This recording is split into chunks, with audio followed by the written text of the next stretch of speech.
발령받은 이래로 알레르기 질환만 계속해서 그 연구를 하고 환자를 진료하고 그랬습니다. 그래서 그 알레르기 질환에 대해서만 연구를 했어요. 근데 그 중에서도 특히 그 당시에 제가 발령받던 시절에는 알레르기 질환이라는 게 굉장히 생소한 분야였었기 때문에 환자들한테 어떻게 잘 설명을 해주고 이해를 시키느냐, 또 환자 보호자한테도 어떻게 잘 설명을 하고 이해를 시키느냐가 이게 가장 큰 관건이었어요. 뭐냐면은 이게 만성 질환이기 때문에 약을 오랫동안 사용해야 되는데 그 사용하는 약이 스테로이드라는 약이었었거든요. 그래서 그거에 대한 공포심이 많아서 그거를 설득하는 거가 굉장히 힘들었습니다. 그래서 그 환자 교육하는 방법, 환자 설명하는 방법을 특별히 더 연구를 많이 했어요. 그래서 이제 그런 맥락에서 꾸준히 그런 환자와 의사가 관계 소통을 어떻게 하느냐를 갖다가 계속해서 했던 거가 저의 작업이고, 최근에 와서는 이 알레르기 질환이 우리나라에 이렇게 미세먼지 같은 환경 그 조건이 변하는 거에 따라서 점점 늘어나고 있는데, 그게 그 어떤 원인으로 그러는 건지, 거기에 가장 큰 영향을 주는 팩터는 뭔지, 그런 거를 요즘 진행하고 있습니다. 그래서 전에는 잘 몰랐던 그런 부분들에 대해서 이 미세먼지가 그 증상 악화하는 거에 그 어떤 기전을 갖고 있는지, 이런 거를 연구해서 조금씩, 아직은 그게 연구 시작한 지 오래 안 돼서 그러는데 조금씩 결론이 나오고 있습니다. 그래서 환경전질환센터라는 게 우리나라가 전 세계에서 처음 생긴 나라예요. 그러니까 환경보건법이라는 것도 처음 생겼고 이런 질환센터도 처음 생겼는데, 그거 첫 번째 센터가 우리 센터예요. 우리나라에 그 2007년에 법이 생기고 2008년부터 그 센터가 있었는데, 지금은 15개 센터가 있는데, 우리 센터가 처음 생겼고, 그 계속해서 그 분야를 갖다가 선두주자로 지금 나서고 있는 건데, 이제 은퇴하면은 이제 다른 그 후배 교수한테 물려줘야죠. 네.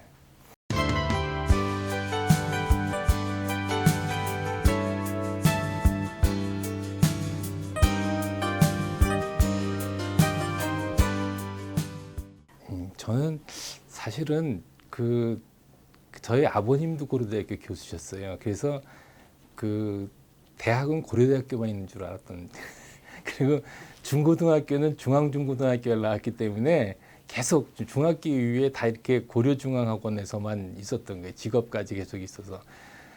그랬는데 그 옛날에는 이렇게 상당히 그 학생들이 거칠고 터프하고 그랬지만은 그 선후배 관계나 이런 거, 인간관계가 상당히 타이트하고 이런 면들이 장점으로 있었는데, 그 세월이 지나면서 점점 그런 부분들이 이렇게 약화되는 거를 볼 수 있는 게 있고, 그다음에 뭐 세월에 따라서 그렇겠지만은 이렇게 애들도 전부 다 현대화하고 개인주의적으로 변하고 그러는 건 뭐 어쩔 수 없지 않을까 생각을 합니다. 근데 그렇게 많이 변해가고 있는 것 같고, 학교도 엄청 많이 변했죠. 그 옛날에는 이 저 본부 건물, 저희가 무슨 맨 땅에다가 바람이 불면은 먼지 나고 이 애기능에도 뭐 아무것도 없었는데, 지금은 뭐 건물이 더 이상 들어찰 수 없을 정도로 빽빽하게 있었고, 저 중앙광장 같은 거는 정말 그 엄청난 변화죠. 엄청난 변화.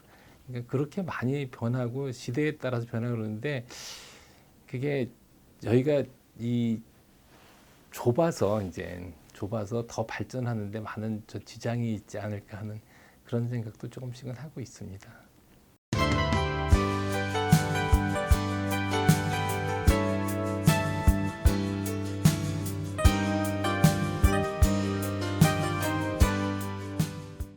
그때는 글쎄 그 워낙에 그 저 이게 뭐 격변하는 그랬던 시절이라서.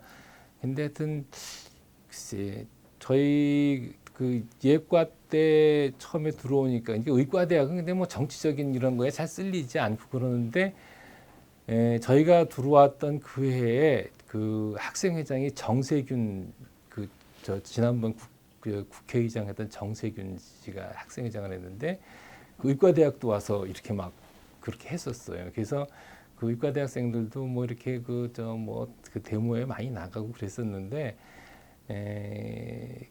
그 본과 1학년 때 이제 정말로 저 이제 의과대학으로 옮겨가서 공부를 시작했 당시에 그 계엄령이 긴급조치구호가 발생해갖고서는 학교가 완전히 저 문을 닫고서 있었던 시절이 한 3, 4개월이 있었던 적도 있었고, 그래서 그 제일 그런 거는 그 민주화, 또 지금에 생각하는 민주화, 그 시절에 생각하던 민주화는 조금 다른 민주화인데, 우리 때는 반공, 자유민주화하고 지금은 잘 이해 못하겠어요. 사실은 그 부분에 우리가 관심이 없었기 때문에.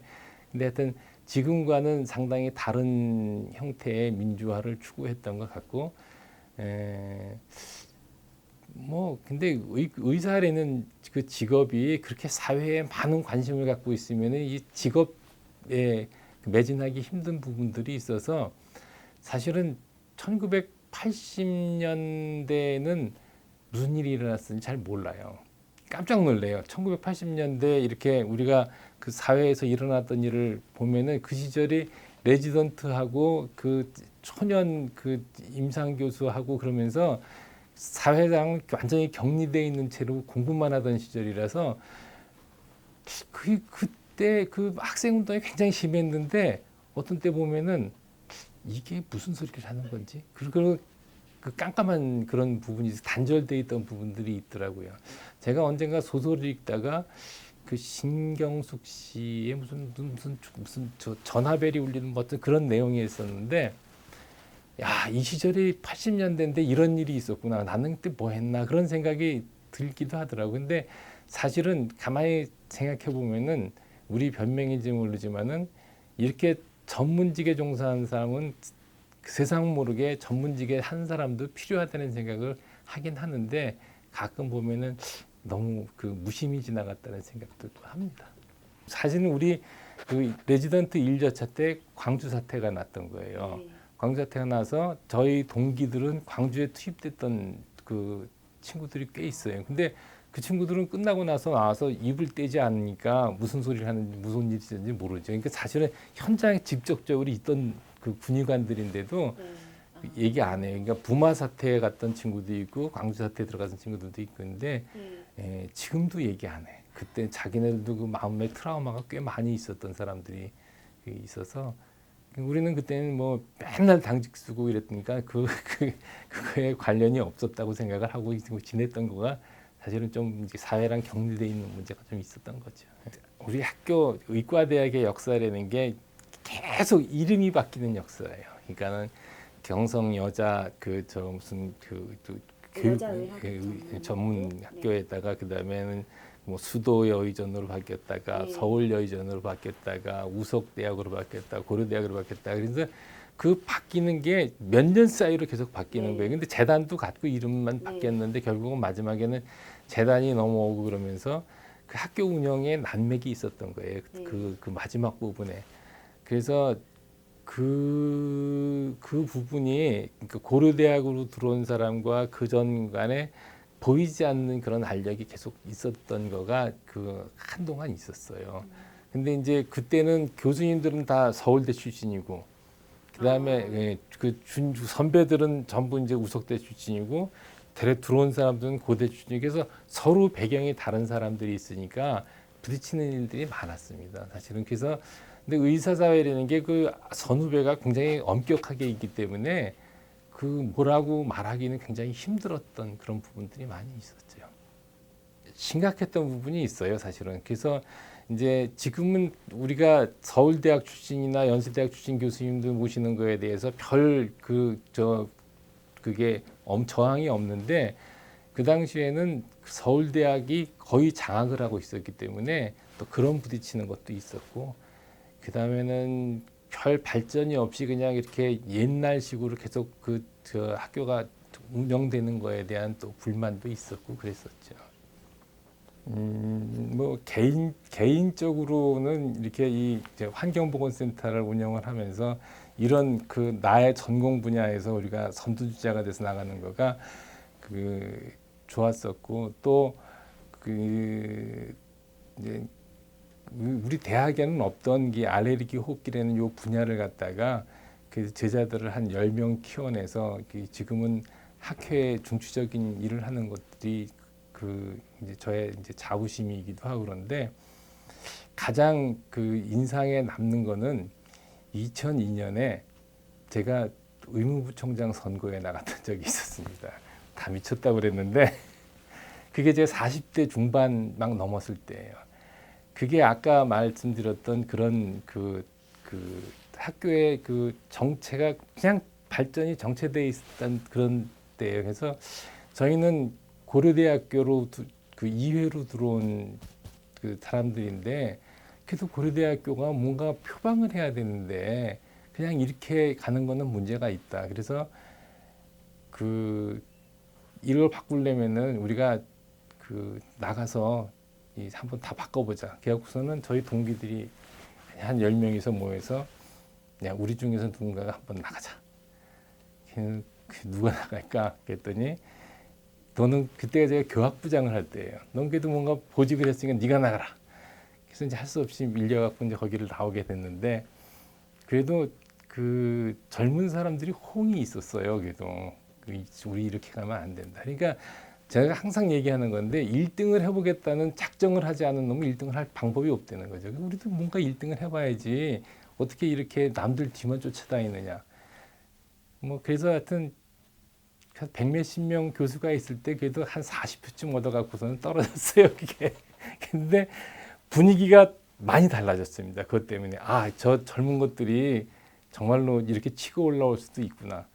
그랬는데 그 바로 다음 해에 어윤대 총장님이 그 이제 총장이 되시면서 그 의과대학에서도 처장을 하나 하자. 그래서 그 어떤 놈이 있나. 그래서 보니까 그 부총장을 나왔던 사람이 있으니까 너 나와서 한번 같이 일을 해보자. 그래서 사실은 의과대학 교수로는 처음으로 제가 본부에 가서 처장을 했어요.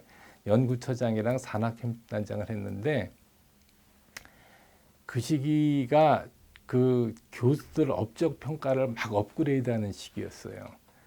그래서 악역을 담당을 한 거죠. 악역을 담당했는데 악역을 담당할 수 있었던 굉장히 중요한 건 뭐냐면은 그 맨날 얼굴을 맞대고 있는 교수님들을 그렇게 쫄 수 없거든요. 근데 낯선 교수가 하나 나타난 거예요.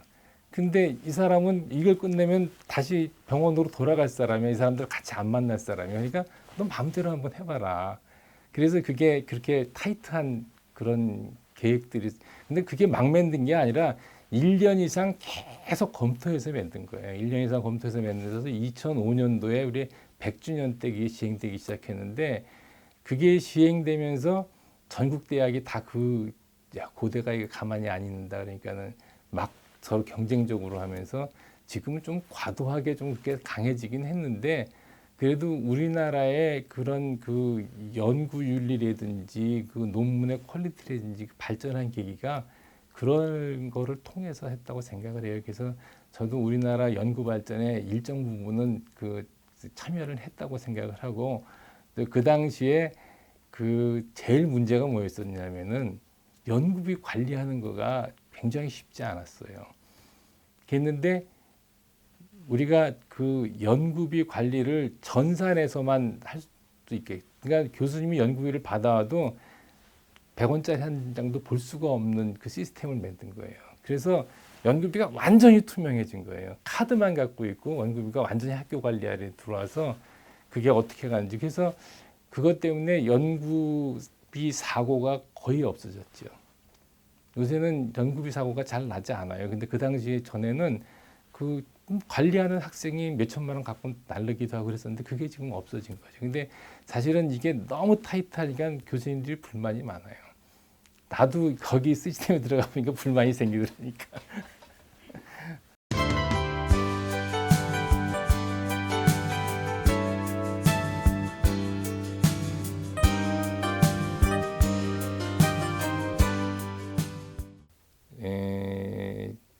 내가 직접 키워낸 이 알러지를 하는 제자가 사실은 2명 있고 또 다른 사람들은 그렇게 2명을 키우다 보니까 이게 내 밑에서 내가 한 거를 배운 거는 좀 문제가 있다. 그래서 다른 대학에다가 보내서 키워서 데리고 오자. 그래서 뭐 삼성의료원이나 서울대학에 가서 그 트레이닝을 갔다, 그러니까 알러지 파트바 트레이닝 받아서 온 친구들이 있고, 그 다음에 그렇게 하다 보니까 더 욕심이 생겨서 이거 누구 하나는 미국에 가서 본격적으로 한번 그 미국에서 그 했다 데리고 오자. 그래서 그 제일 먼저 시작한 친구가 윤재균이라는 친구가 있는데, 그 친구는 그 집안 사정 때문에 중간에 그냥 그만두고서는 나갔고, 지금 구로병원에 있는 송대진 교수는 그 우리 연구비에서 첫 해는 서포트를 해주고 미국을 보냈어요. 미국을 보내서 제가 그때 그 친구한테 한 얘기가, 너 그 영어를 꿈꾸기 전에는 우리나라에 오지 말아라. 그래서 3년 있다가 돌아오고, 그래서 그 친구가 지금은 학회에 아주 중추적인 일을 하니까 그 보람이 있죠. 그 송대진 교수, 그다음에는 지금 우리 여기 있는 유영 교수라고 있는데, 이 사람은 서울대학병원 가서 트레이닝 받아. 그러니까 서울대학병원의 시스템을 배워갖고 와라. 그래서 이제 그 우리 시스템을 갖다 단단히 하기 위해서 사방 가서 이렇게 해갖고 왔죠. 그 막강 군단을 만들어 볼래 했는데 이게 알러지라는 학문이 그때는 굉장히 신학문이었었는데 3, 40년이 지나면서 정체돼 버렸어요. 그래서 요즘은 하겠다는 사람이 별로 없어요. 그러니까 환자는 많이 늘어났는데 새로운 치료법이 안 나오고 있어서, 그래서 요새는 좀 하겠다는 사람이 줄었습니다. 약간 섭섭한 면이 있죠. 그래서 환경적으로 가고 있는 거예요. 그래서 그러는 거예요.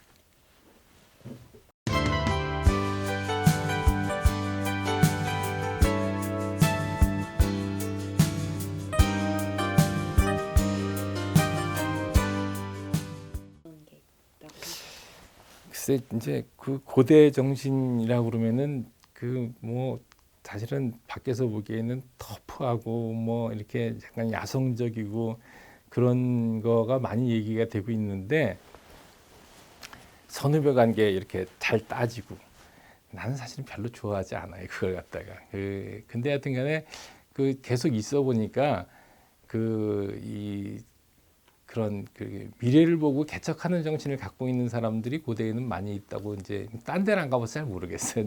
그런 생각을 갖고 있고, 그리고 그 내가 제일 싫어하는 고대의 그 타입은 뭐냐면은, 왜 이렇게 그 국수주의적인 이런 성향을 보이는 사람들을 아주 제일 싫어해요. 그런데 그런 사람들도 고대에는 꽤 있고, 그렇지만은 하여튼 이 미래지향적인 사람들이 많이 있어서 그 고대가 발전하고 있지 않나 생각하고, 그게 앞으로도 계속적으로 나가야 되는데, 그 남들이 보기에는 저 고대에는 그 힘부터 앞세우고 무슨 그 계획도 없이 막 그렇게 하는 사람들처럼 생각하는 경우가 많은데, 사실 잘 정리돼 나는 오랫동안 논의를 거쳐서 그렇게 미래로 나가는 거가 굉장히 중요하지 않을까, 나는 그렇게 생각을 하고 있습니다.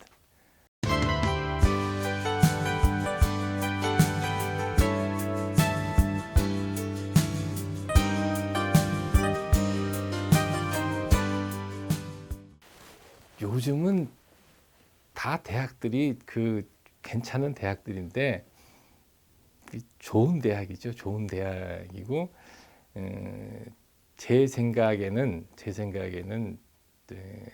이건 좀 거리가 있는 얘기인데, 보통 사람들은 그 세월이 지나도 변하지 않는 것들 중에 뭐 은행, 뭐 학교 이런 거는 망하거나 이러지 않는다고 생각하는데, 우리가 알고 있는 지금 시중에 있는 은행 중에 제가 어렸을 때 있던 은행은 한 개도 없어요.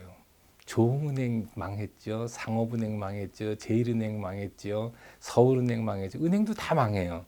근데 그게 대학이라고 순위가 안 바뀌고 망하지 말라는 법이 없는데, 대개는 사람들이 그냥 가만히 앉아갖고 서울대 다음에 연대고 그 다음에 고대고 뭐 이런 식으로 생각을 하는데, 제 생각에는 그 미래를 생각하지 않는 대학은 반드시 망한다고 생각을 하거든요. 그리고 뭐 어떻게든지 망할 수 있는데, 저는 100년 후에도 고려대학은 살아남아 있을 거라는 생각을 하고 있어요.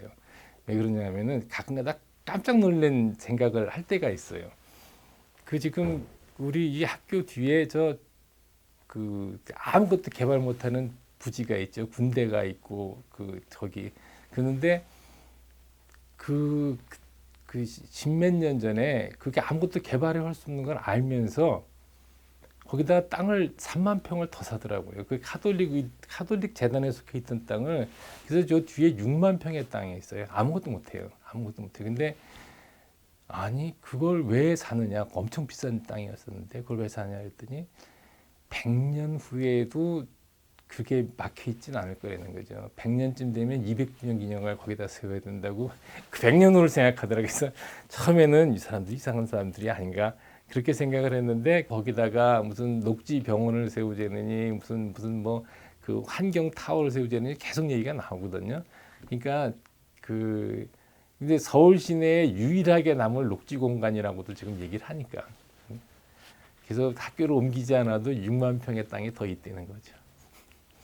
예, 그래서 이렇게 미래를 내다보는 대학이기 때문에 그 미래에도 항상 싱싱하게 남아 있을 거라고 그렇게 생각하고 있고 그렇게 해서 고려대학을 권할 수 있는 거죠.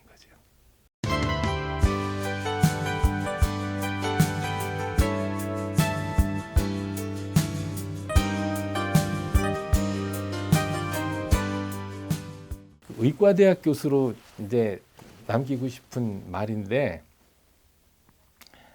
그 요즘은 그 학생들한테 예과 1학년, 2학년한테 너 무슨 과 가고 싶니? 그러면 모르겠습니다. 그리고 본과 3, 4학년이 됐는데도 너 무슨 과 가고 싶니? 그러면 그 인턴 돌아보고 하겠습니다. 이런 얘기들을 해요. 근데 우리가 의과대학을 들어왔을 때는 너 무슨 과 가고 싶니? 저 소아과 가고 싶어요. 이렇게 예과 때부터 목표가 있었어요. 근데 요즘에 왜 이런 일이 생겼나 보니까는 의과대학을 그런 뭐 소명의식이나 뭐 하고 싶다는 사람이 아니라 그 공부를 잘했던 애들이 들어오는 거예요. 그냥 공부를 잘했던 애들이 공부를 잘하다 보니까는 들어온 거야. 왜 스카이캐슬 거기 나오는 것처럼 그런 식이 돼서 그러니까 그 걔네들한테 이 윤리나 뭐 그 도덕을 갖다가 따지기가 쉽지 않은 부분이 굉장히 많습니다. 그러니까 오로지 공부 잘했다는 그 덕목만 갖고 들어왔기 때문에 애가 성격이 좋다는 그런 그리고 대신에 못 참아요 그런 애들이. 이게 너무 일도 많고 또 엄격하고 그런 걸 못 참는 거가 있는데 그리고 이제 그 돈이 잘 벌리는 과에 다 몰리는 경향이 있어요. 힘든 과는 안 가고. 근데 사실은 그 돈을 잘 벌 거면은 경영대나 이런 데 가서 돈 잘 버는 쪽을 생각해 보지 하필이면은 그 큰 돈도 안 되는 의사가 되겠다고 생각해내는 거예요. 그래서 그 의사라는 거가 그 이제 자꾸만 이제 사회에서는 의사의 윤리를 가르쳐야 된다, 도덕을 가르쳐야 된다 그러는데 사실은 그게 가르쳐서 되는 거죠. 원래 어렸을 때부터 집안에서 그렇게 컸던 사람이 그런 걸 갖는 거지.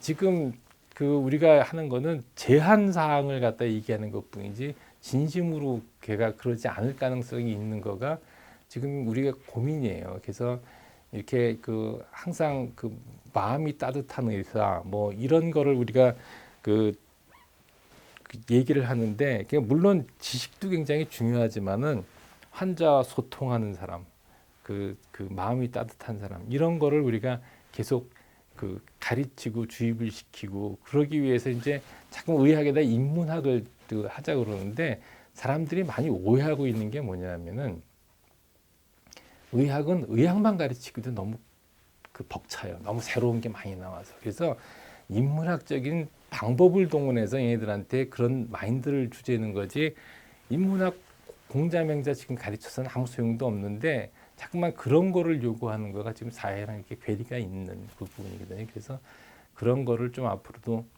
이렇게 잘 그냥 일반 강의. 그러니까 제일 중요한 게 뭐냐면은 학생 교육이 중요한 게 아니라 교수 교육이 중요합니다.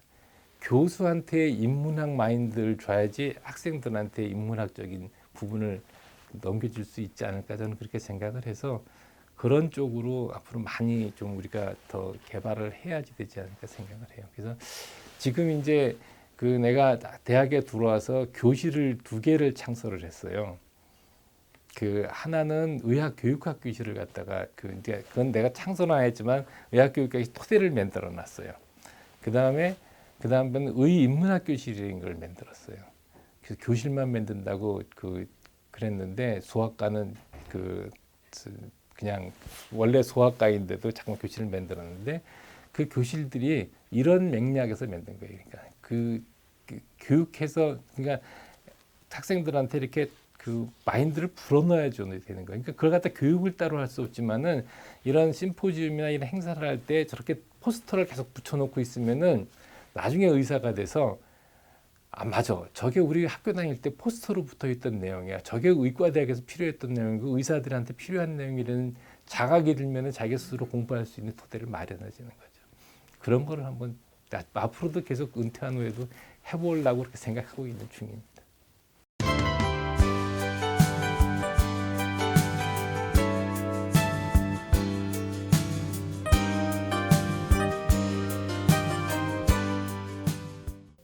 그 고려대학교에 그게 감사되는 생각을 많이 하고 살아요. 그러니까 고려중앙학원에 사람들은 그 재단이 대학에다 해주는 게 뭐 있냐 그러는데 저는 뭐 저희 그 아버님도 여기 교수였었고 저희 형제들은 다 고대 나왔고 저도 그렇지만 저희 딸도 고대 나왔고 그래서 이 고대에 나온 사람이 굉장히 많아요 우리 친척 중에는.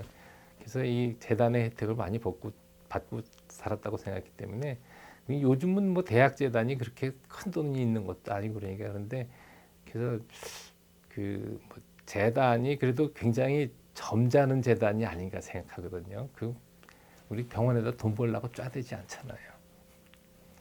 이런 병원이 없습니다. 삼성의료원 같은데 그렇게 크고 그러는데 해외 뭐 이렇게 학회를 나가려면 2달 전에 이 허가를 받아야 돼요. 우리는 그런 제한 없거든요. 요게 그냥 잘 유지가 되기를 갖다가 바라고 있는데 어떻게 될지는 잘 모르겠어요. 굉장히 좋은 재단이라고 생각을 해요. 점잖은 재단이라고. 근데 돈이 많았으면 좋겠는데 그게 없어서 그러는 거죠.